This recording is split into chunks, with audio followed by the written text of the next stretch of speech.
Ok. Merci beaucoup. Je vais partager un message avec vous. Et le message en question que Dieu m'a mis à cœur de parler avec vous, c'est de la consolation. Je vais parler des choses importantes, des thèmes importants que Dieu m'a inspiré de vous parler.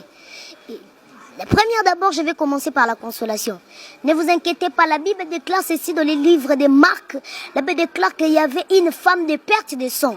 Alors là, un espoir qu'il y aura encore. Alors là, un espoir que ce sang peut s'arrêter encore. Je peux avoir encore une consolation. Je peux avoir encore une guérison. C'est ça la femme de perte de sang.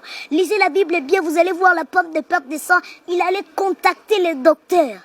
Mais rien n'a changé. Lorsqu'il a contacté Jésus, il a vu une consolation nouvelle.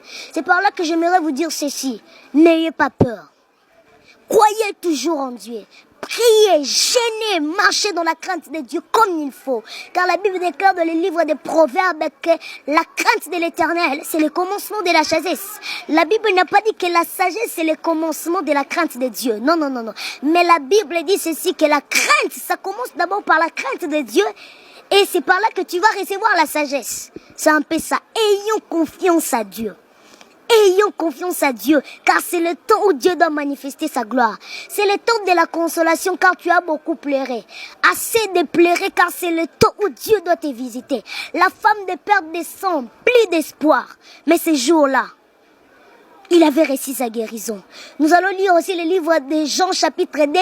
La Bible déclare ceci, les vases étaient négligés. Les 6 vases. Pourquoi je suis en train de dire que les 6 vases en question nous représentent? Je rentre dans le livre de Genèse. La Bible déclare ceci, le 6e jour, Dieu créa l'homme. Les 6 vases étaient dehors. Il ne croyait plus qu'il y aura des espoirs que je peux entrer encore dans la fête. Mais Dieu, Jésus a fait de manière qu'il utilise seulement les 6 vases qui étaient dehors. Prenons l'exemple de Mephibosheth. Mephibosheth, plus d'espoir, boité. Il ne pouvait plus croire que je veux manger dans la table du roi. Mais la Bible déclare à un moment donné, Dieu a rappelé à David qu'il y a un Mephibosheth que tu dois manger avec lui. C'est-à-dire que c'est le temps de la consolation, mon frère. Toi qui me suis, tu as des problèmes, appelle-nous dans le numéro qui est affiché. On va prier pour toi. Car c'est le temps où Dieu doit consoler ta vie. Alléluia. Mais Mephibosheth est dehors. Il ne pouvait plus croire qu'il y aura encore des espoirs. Car la loi disait ceci, quelqu'un qui est aveugle, qui ne marche pas, il doit être là-bas dehors. Il ne peut pas manger avec le roi. Il ne peut pas entrer dans la fête du roi. Mais la Bible déclare ces jours-là, il a mangé avec David. David, le roi, il a mangé avec lui. Le temps de la consolation est venu. Il ne faut plus avoir peur. Et le deuxième thème que j'aimerais parler avec vous, c'est la prière. C'est ça. Lorsque tu es dans la consolation, il faut avoir 2 choses importantes. La vie de prière. 1 Thessaloniciens chapitre 5 verset 17. La Bible déclare ceci, prier sans cesse. C'est ça.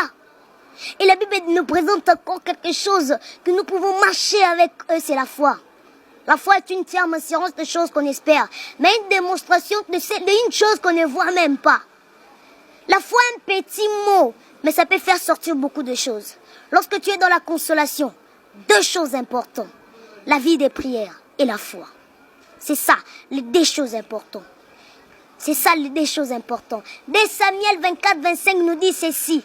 Pour être aussi dans la consolation, pour marcher très bien dans la consolation, il faut avoir la vie des sacrifices. Je ne te demande pas de venir me donner ta dîme. Si tu as un pasteur là et tu vois le fruit de l'esprit en lui, et si tu ne vois pas à ton pasteur les œuvres de la chair qui sont manifestées dans les livres de Galates 5, mais si tu vois le fruit de l'esprit, donne-lui ta dîme.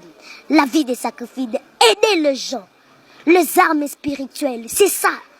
Lorsque tu es dans la consolation, lorsque tu marches avec Dieu, 4 choses importantes. La vie des prières, la foi et la